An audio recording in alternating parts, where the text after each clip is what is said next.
আমি শুনেছি পবিত্র মক্কায় নাকি আমাদের ইমাম মাহদীর প্রকাশ পেয়েছে, কথাটা কি সত্য কিনা? আর যদি সত্য হয় তাহলে আমরা আমাদের এদিকে কখন আসবে? ভাই, ইমাম মাহদী একজন প্রকাশ পাইছে, তার বাড়ি হলো টঙ্গী। সে পালায়া মক্কায় গেছে, কয়দিন আগে শুনছি পুলিশ ধরে তারে জেলে বসছে। এখন আপনার এদিকে কবে আসবে জেল থেকে ছাড়া পায়া, সেটা তো আল্লাহ ভালো জানে, এটা তো আর আমি বলতে পারবো না। কথা বুঝতে পারছেন? তো কিয়ামতের আগে অনেক ভুয়া ইমাম মাহদী আসবে, এটা হলো ভুয়া ইমাম মাহদী। বুঝতে পারছেন কথা? ইমাম মাহদী যখন আসবে তাকে জেলে ভরার ক্ষমতা কারো থাকবে না। ইমাম মাহদী আসার আগে এরকম 2 নম্বর ইমাম মাহদী বহুত গজাবে। এই লোক আপনার আমাদের দেশের মানুষ টঙ্গীর, সে যায় মক্কা যায় পালাইছে। ইমাম মাহদী পলাপলি খেলবে না, বুঝতে পারছেন কথা? সে তো নেতৃত্ব দিবে। অতএব এরকম ভুয়া ইমাম মাহদীকে বিশ্বাস করা যাবে না। আর যখন ইমাম মাহদী আত্মপ্রকাশ করবে তার আনুগত্য করবেন, ওলামায়ে কেরামকে অনুসরণ করবেন, কোরআন এবং হাদিসকে যারা অনুসরণ করে তাদেরকে অনুসরণ করবেন ইনশাআল্লাহ। কেবলার দিকে পা মেলে বসা বা শোয়া যাবে কিনা? কেবলার দিকে, পশ্চিম দিকে পা মেলে বসা বা শোয়া যাবে কিনা? উত্তর হলো যাবে। কোনো বড় গুনাহ হবে না, কারণ হাদিসে কেবলার দিকে পা মেলার ব্যাপারে কোনো নিষেধাজ্ঞা নাই। কিন্তু কেবলার সম্মানার্থে যদি আপনি ওইদিকে না মেলেন, কেবলার প্রতি শ্রদ্ধার জন্য, তাহলে সেটা ভালো। আপনি কেবলার দিকে শুলেন না পাও দিয়া, যে এইদিকে কেবলা আছে আমি সেদিকে মাথা দেই, কেবলাকে ভালোবাসি সেজন্য। বাবা মার দিকে যেরকম পাও দেয় না, এটা আসলে অনেকটা সংস্কৃতি বা কালচারের উপর নির্ভর করে। এরাবিয়ানদের কালচার হলো একজনের দিকে আরেকজনের পাও দিলে এটা তারা কোনো দোষণীয় কিছু মনে করে না, এমনকি পাও দিয়ে লাথি মারলেও দোষ কিছু মনে করে না। আমরা অনেক সময় হাত দিয়ে ডাকি না মানুষকে, ওরা পাও দিয়ে ডাকে। আপনি প্রথম গেলে তো আপনার চান্দি গরম হয়ে যাবে যে ওটা বেয়াদব নাকি রে। আপনি মনে করেন শুয়ে রয়েছেন, নামার জন্য ডাক দিবে, আমার দেশে কি করে মানুষ হাত দিয়ে উঠায়, ভাই উঠে যান, তাই না? ওরা অনেক সময় দেখা যায় এরকম পা দিয়া উষ্টা দিতে থাকে, এই উঠো নামাজের সময় গেছে। এটা কেউ কিছু মনে করে না, এটা একটা দোষ, এটা একটা কালচার, এটা কি সংস্কৃতি। এক এক দেশে এক এক সংস্কৃতি। আমি ফিলিপাইনিদেরকে দেখছি যে ফিলিপাইনিরা তাদেরকে তো জিজ্ঞাসা করে, যে কোনো কিছু জিজ্ঞাসা করলেন তো জিজ্ঞাসা করলে সে যদি সায় দেয় তো কি করে জানেন? এরকম করে চোখ দিয়া, মানে হ্যাঁ, এটার মানে কি? আমি তো প্রথম অনেক ফিলিপাইনিকে দেখছি, কি ব্যাপার এরকম করে কেন? এ কি চোখের কোনো ব্যারাম ট্যারাম হয়েছে নাকি? পরে দেখি না, ব্যারাম হয় না, ওটা তার ইশারা। এই জন্য এক এক অঞ্চলের এক একটা সংস্কৃতি আছে না। যেহেতু আমাদের দেশে শ্রদ্ধাভাজন কোনো মুরব্বী কোনো সম্মানজনক কিছুর দিকে পাও মেলে ধরলে ওইটাকে অসম্মানজনক মনে করা হয়, অতএব আমরা কেবলার দিকে পাও মেলে বসা বা শোয়া থেকে বিরত থাকাটা ভালো, বিশেষ করে কেবলার শ্রদ্ধা থেকে। কিন্তু ওইদিকে পা মেললে যে গুনাহ হবে এরকম কোনো কথা কোরআন হাদিসে নেই।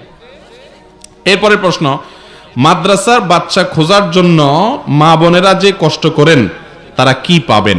এই যে দারুল কোরআন মাদ্রাসা আপনাদের ঠাকুরগাঁও দিনাজপুরে অনেক মাদ্রাসা মেয়েদের, এই বাচ্চাগুলো মাদ্রাসা ছাত্রী দেওয়ার জন্য, ভর্তি করানোর জন্য গার্ডিয়ানদেরকে বুঝায় যে বাচ্চা আনেন, অনেক মা বোনরা কষ্ট করেন, কোনো টাকা পয়সা তাদের উদ্দেশ্য না।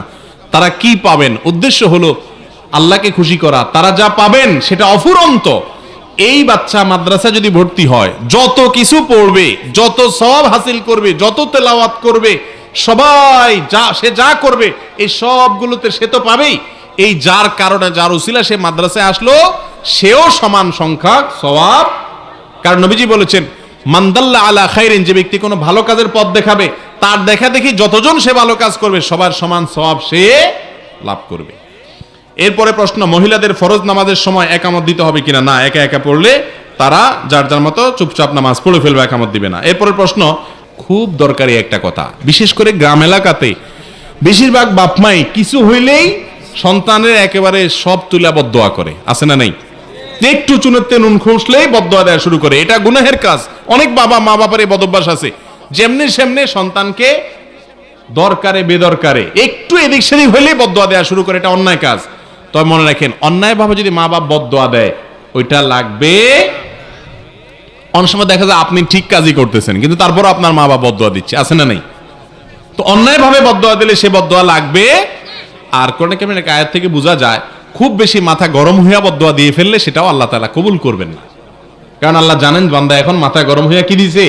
যদি ঠান্ডা মাথায় বদদোয়া দেয় এবং আপনি আসলেই অন্যায় করে থাকেন, তাহলে সেটা বড় ডেঞ্জারাস। মা বাপের বদদোয়া বড়, তখন সাথে সাথে মাপ চাইয়া ওইটাকে কি করতে হবে?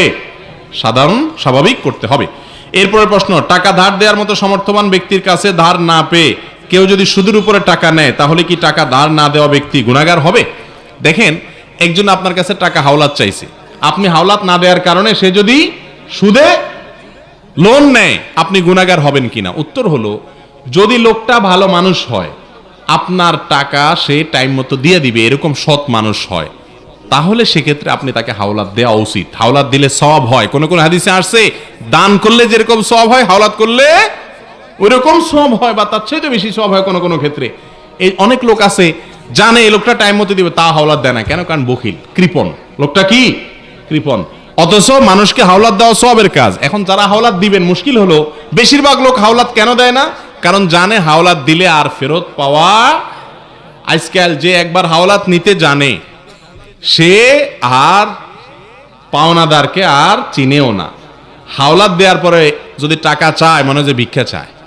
ঠিক না ভাই? ঠিক, সম্পর্কই নষ্ট হয়ে যায়। একটা হাদিস শুনেন, নবীজি সাল্লাল্লাহু আলাইহি সাল্লাম বলেছেন, তোমাদের ভিতরে সবচেয়ে উত্তম ব্যক্তি সে আহসানুকুম কদাআ, যে ব্যক্তি হাওলাত নেওয়ার পরে, ধার নেওয়ার পরে টাকা পরিশোধটা সময় মতো করে দিতে পারে, ভালো মানুষের পরিচয় দেয়, সে হলো আসল ভালো মানুষ। অনেকে আছে লম্বা দাড়ি আছে, টুপি আছে, লম্বা জুব্বা আছে, নামাজ কালাম পড়ে, সবই ঠিক আছে, কিন্তু টাকা ধার নিছে, দোকান থেকে বাকি নিছে, আর তাকে চিনেও না। আছে না নাই? আল্লাহ তাআলা আমাদেরকে এই ক্ষেত্রে ভালো মানুষ হওয়ার তৌফিক দান করুন। তো বলছিলাম, যার কাছে হাওলাত চাইছেন তিনি যদি না দেন, এর কারণে তিনি গুনাহগার হয়ে যাবেন না, কারণ আপনাকে সুদে টাকা নিতে কে বলেছে? আর তিনি তো আপনাকে আপনার হাওলাত দিতে বাধ্য না, অতএব তিনি গুনাহগার হবেন না। কিন্তু কৃপণতার কারণে তিনি না দিয়ে থাকলে তিনি অবশ্যই কি করলেন? একটা অপরাধ করলেন। এরপরে প্রশ্ন, মাদ্রাসায় বাচ্চা দিলে কি পিতামাতার লাভ কি? মাদ্রাসায় বাচ্চা দিলে পিতামাতার লাভ কি? একটু আগে বলছি, সন্তান যত কিছু পড়বে সব কিছু সব ইনশাআল্লাহ পিতামাতা এক্সট্রা হিসাবে পাবে, আর কিয়ামতের দিন নেক্সট সন্তান তার বাবা মার জন্য দোয়া করবে ইনশাআল্লাহ। এরপরে প্রশ্ন হলো, মানুষের মৃত্যুবরণ করার 40 দিন পর্যন্ত তার আত্মা বাড়িতে ঘোরাফেরা করে, ঘটনা সত্য কিনা? আপনাদের দেশে আসে মরার পরে আত্মা আইসা গুরগুর করে, ভূতের মতো ভয় ভয় করে ভয় দেখায়? এগুলো হিন্দুদের বিশ্বাস, মুসলমানদের বিশ্বাস এটা মারা যাওয়ার পরে আর আসার কোনো রাস্তা নাই। আমাদের দেশে এখনো অনেকে মনে করে মারা যাওয়ার পরে আত্মা এসে ঘুরে, এটা হিন্দুদের বিশ্বাস, এজন্য তারা শ্রাদ্ধ টাদ্ধ করে। ইসলামে এই সমস্ত বিশ্বাসের কোনো ঠিক নাই, অবকাশ নাই। চলে গেলে আর কেউ আসে না। টুপি না পরে নামাজ পড়লে নামাজ আদায় হবে কিনা? কি বলেন? টুপি না পরে নামাজ পড়লে নামাজ হবে? হবে। টুপি না পড়লে নামাজ পড়লে না। টুপি নামাজের জন্য কোনো জরুরি বিষয়। আমাদের দেশে মানুষ টুপি না থাকলে অনেকে এমন বলে, ভাই নামাজ পড়ে না কেন? বলে টুপিটা ভুলে গেছে, আনি নাই। টুপি নাই সেজন্য কি পড়ে না? নামাজ পড়ে না। আবার অনেকে প্লাস্টিকের টুপি পরে, অনেকে ওই যে রুমাল দিয়ে টুপি বানায়। এগুলোর কোনো দরকার নাই, টুপি ছাড়া নামাজ হয়ে যাবে, কোনো অসুবিধা নেই। রক্তদানের পর ছবি আপলোড দেওয়া হয় অপরজনকে উৎসাহিত করতে, ইসলামের শরীয়তে বিধান কি? যদি আজকাল তো যায় করে ফেসবুকে ছবি একটা দেয়, তো যদি রক্তদান করার পরে ছবি দেয়, তার দেখা দেখে অন্যরা করবে, তাহলে ইনশাল্লাহ সওয়াব হবে। কিন্তু যদি ছবি দেয় লাইকের জন্য, যে 10টা 20টা 30টা লাইক আল্লাহর রাস্তায় মানুষ দিবে, তাহলে সেক্ষেত্রে সওয়াব না হয়ে উল্টা আরো কি হতে পারে? গুনাহ হতে পারে।